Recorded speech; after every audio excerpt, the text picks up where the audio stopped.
Welcome to Topic 2, Cells and Control.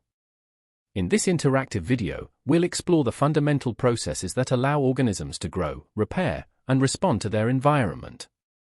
We'll start with the cell cycle and mitosis, then move to stem cells and differentiation, and finally dive into the nervous system and reflex arcs.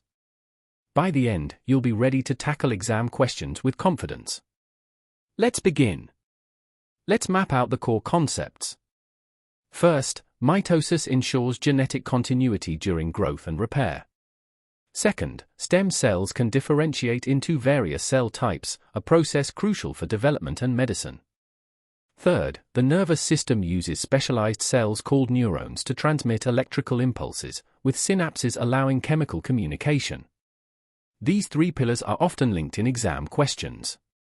Turning to our study notes, the cell cycle consists of interphase, where DNA replicates, and mitosis, which has 4 stages.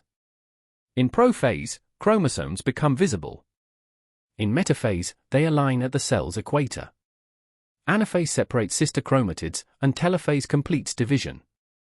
Remember, mitosis produces 2 genetically identical daughter cells, essential for growth and repair. Now let's look at stem cells. Embryonic stem cells are pluripotent, meaning they can differentiate into any cell type. Adult stem cells are multipotent, found in bone marrow and other tissues. Differentiation occurs when specific genes are expressed, leading to specialized features like the long tail of a sperm cell or the myelin sheath of a neuron. This process is vital for forming tissues and organs. Let's work through a typical 6-mark question on reflex arcs. The stimulus is detected by receptors, which send an impulse along a sensory neuron to the spinal cord. There, a relay neuron synapses with a motor neuron, which carries the impulse to an effector muscle. The response is automatic and faster because it bypasses the brain's conscious areas. Make sure to include the synapse and the role of neurotransmitters in your answer. Watch out for these common pitfalls. Many students confuse mitosis with meiosis. Remember, mitosis is for growth and repair, producing identical cells. Always use the term genetically identical. In reflex arcs, clearly distinguish sensory and motor neurons. And don't forget to mention chemical neurotransmitters when describing synaptic transmission. These details can earn you extra marks.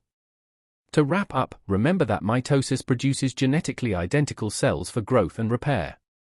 Stem cells are unspecialized but can differentiate into various cell types. Neurons are adapted with a myelin sheath to speed up impulses, and synapses allow communication via neurotransmitters. Reflex arcs provide rapid, automatic responses. Master these concepts, and you'll be well prepared for your exams. Keep revising and good luck!